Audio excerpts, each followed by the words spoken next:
Assalamualaikum. Hello there. This is the Prime Time News Wonder News. I'm Nordina Ilyana and these are your headlines.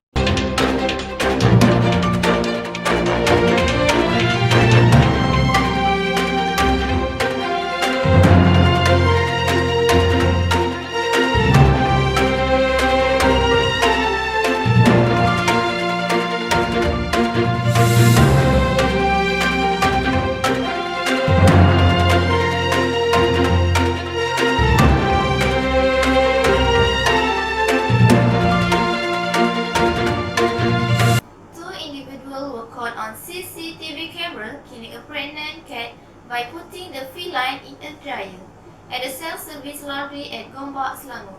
The disturbing incident occurred at around 12:30 am at the outlet located in Taman Gombak Ria.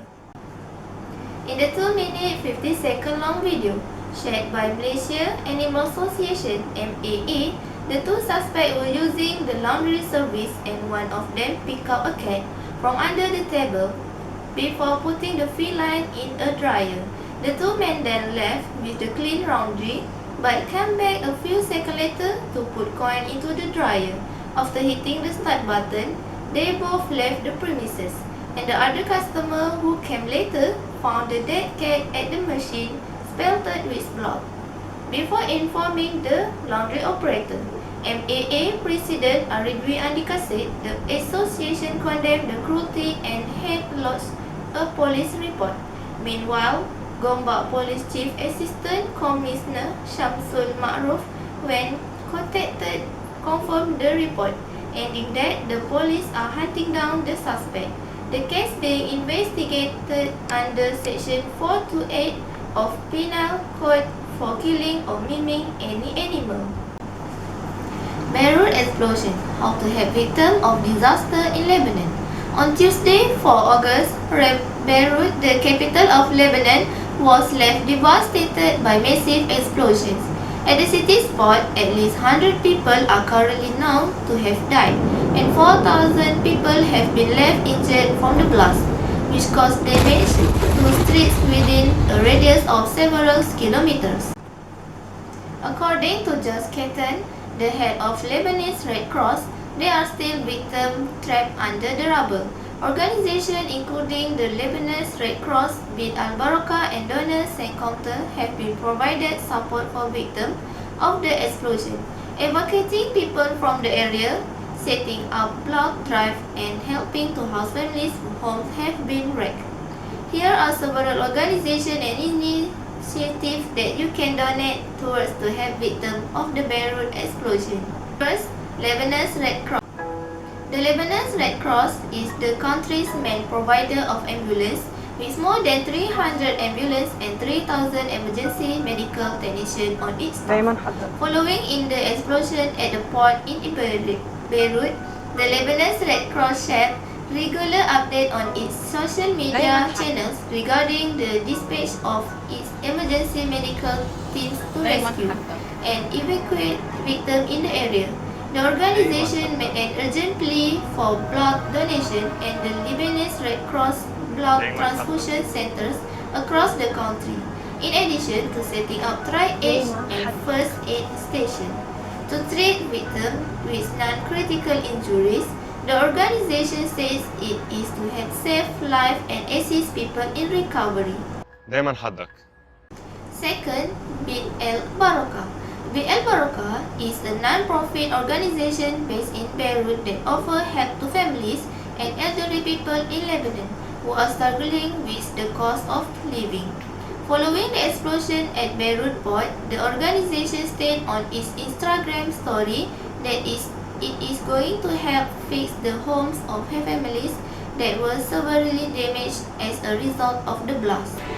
Bid Al-Barakah said that it will provide those in need with emergency shelter relief by offering temporary accommodation and necessities such as food, help to rehabilitate homes that have been damaged, and offer assistance to families as they navigate their current circumstances. These are a few examples of the organizations that involved in giving assistance to Beirut people. all of that. Thank you. Now we move to another segment, which is entertainment, hosted by Nurul Jannah. Okay, thank you Rina in studio. Now you with me at Smart Supermarket in Kaltang, Selangor.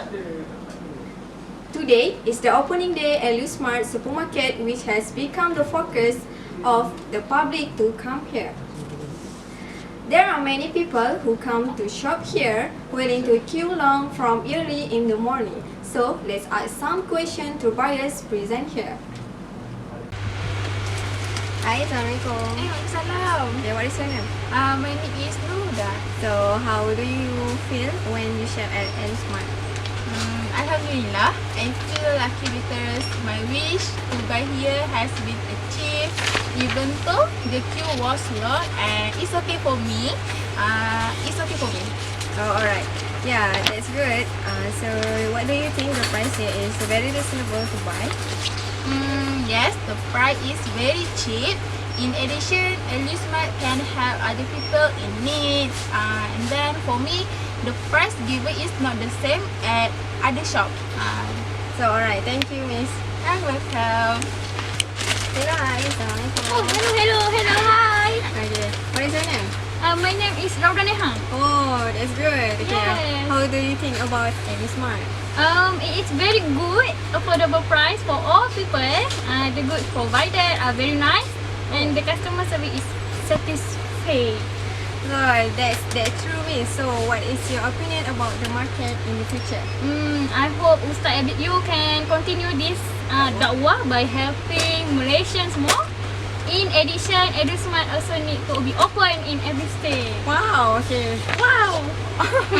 So, So that it can make it easier for other communities to buy it.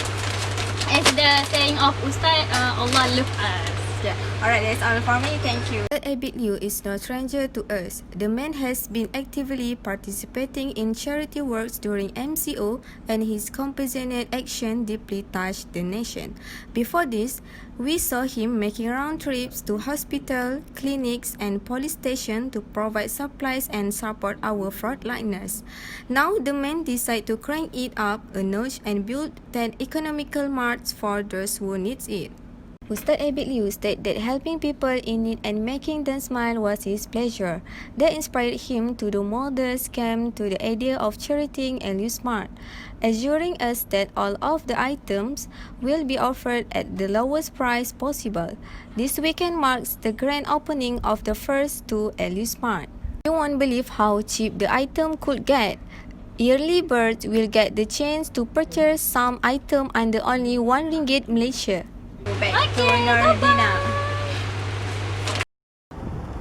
Thank you, Nurul Jannah. Next, we move to weather forecast. Our presenter, Raudaneha Eliana, please proceed. Hello everyone, I'm Raudaneha. Welcome to the Weather Channel. Weather in Malaysia, Petaring Jaya. Several weather conditions currently experienced in certain parts of the country are expected to last until mid-August.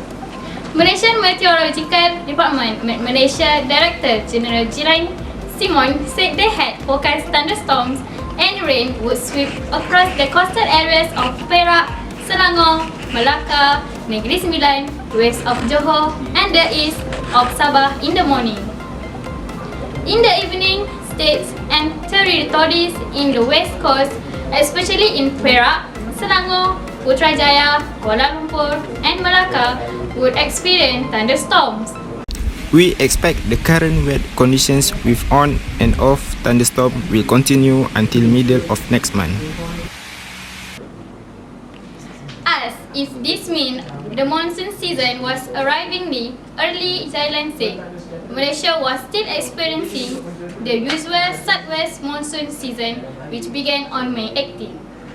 However, the southwest monsoon season is a bit weak this year, causing the situation to be a bit more wet compared to previous years. Several areas in the Klang Valley were hit by flash floods in this week following heavy rain. The department had issued a severe thunderstorm warning the Peninsula, Malaysia and parts of Sabah yesterday. The advisory said heavy rain and strong winds were expected to last until 1 p.m. The affected states were Perak in Manjung, Bagan Datuk, Hilir Perak, Batam Padang and Mulim, while in Pahang, which is Rompin, and Selangor in Sabak Bernam and Hulu Selangor. In Sabah, several thunderstorms hit Tawau in Lahad Datu and Sandakan in Kinabatangan. In the morning, Perak experienced rain over parts of its coastal areas, rain in one and two places in Penang, Negeri Sembilan, and Melaka, as well as rain in one or two places in coastal areas in Kedah, Selangor, and Johor. Met Malaysia issued another advisory forecasting thunderstorm later in the day to other states including Perlis, Kedah, Kelantan, Terengganu, and Johor, as well as Sarawak. Several parts of Pahang were also hit by thunderstorms, including Cameron Highland, Raub, Lipes, Jerantut, and Marai. As of a possibility of haze during this period, he said it could occur if there was out of control open burning.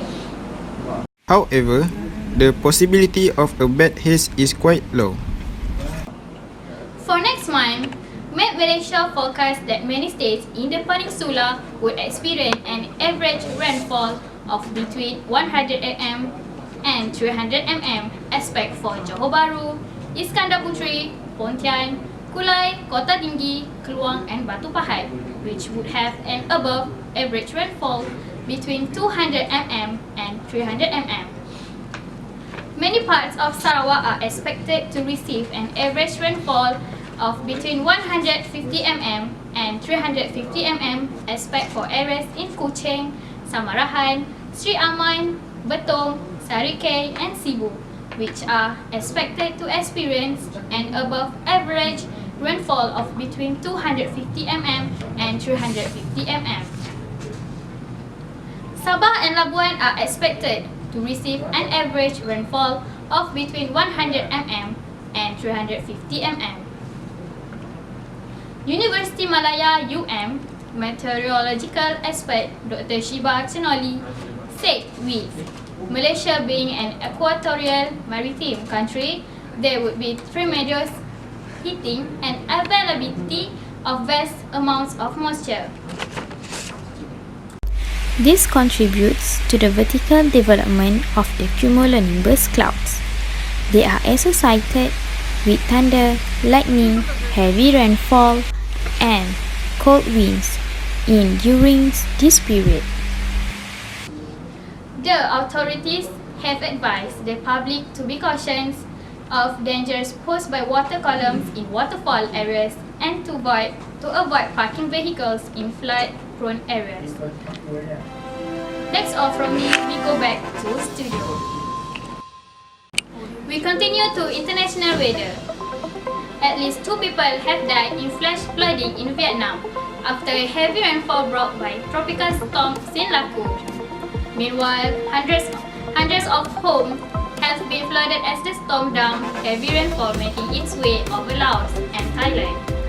According to Thailand's meteorological department, the storm is now expected to move towards Myanmar, where flooding from heavy monsoon rainfall has recently affected thousands of people in recent days. Vietnam's disaster management authority said strong winds and heavy rain from Sinlaku caused damage in Quang Ninh, Hau Binh, Nhang An, Ha Tinh, and Vinh Tin province on 2 August 2020. Champa in Quang Ninh recorded 368 mm of rain in 24 hours 2 August. Further heavy rainfall is expected in the wake of the storm. One fatality was reported in Quang Ninh province after a flooding caused a river embankment to fail. Another person died in flood waters in Hau Binh province. Around 2,500 hectares of crops have been flooded. In Laos, local media reported heavy rainfall across the country. Flooding affected parts of Xayaburi, province, in particular after rain increased levels of the Nam-Hong River. Media, quoting local authorities, said that over 200 houses and more than 1,000 people were affected in the province. While in Thailand, winds from the storms in Thailand uprooted trees, pulled down electricity poles and damaged buildings. Heavy rain caused flooding, affecting northern provinces, including 224 households affected. Nong Bua Lampu 250 and Udon Thani 100. According to Thai Meteorological Department, Bumkan recorded 350,004 mm of rain in 24 hours to 2nd August.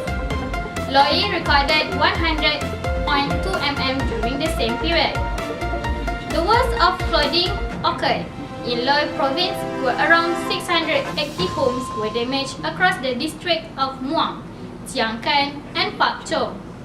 Levels of the Mekong River in Chiang Kan increased by 70 cm. Neighboring Nong Khai province is bracing for floods after levels of the Mekong River increased 330 cm in the last 24 hours. That's all from me. Be back to the Dina. Thanks Rodaniha for being the news. Last we move to sport with our broadcaster Nurul Huda. Hello, I'm Nur Huda. We continue to sport news. Super League champion JDT complete their M-League double after recording a comfortable 3-0 win over Kedah to clinch the 2019 Malaysia Cup. The Southern Tiger clinched their second Malaysian Cup title thanks to goal from Leandro Velasquez on the 27 minute, with Fafawi Rashid on the 35 minute and Shafiq Ahmad 57 minutes of the game at the National Stadium Bukit Jalil tonight. Kedah, who were weakened by the suspension of their defender, centre-back Renan Alves and right-back Raizal Ghazali, and could not cope up with JDT's power. JDT won the 2019 Malaysian Cup for the second time after 2017 after beating Kedah 3-0 at the Bukit Jalil National Stadium here tonight. The Red Eagle end up suffering the same fate in their previous Malaysia Cup final against JDT in 2017, where they went down 0-2. The state government has declared Sunday at 3 November as a special holiday in conjunction with the success of the Johor Darul Takzim JDT football team in winning the 2019 Malaysia Cup.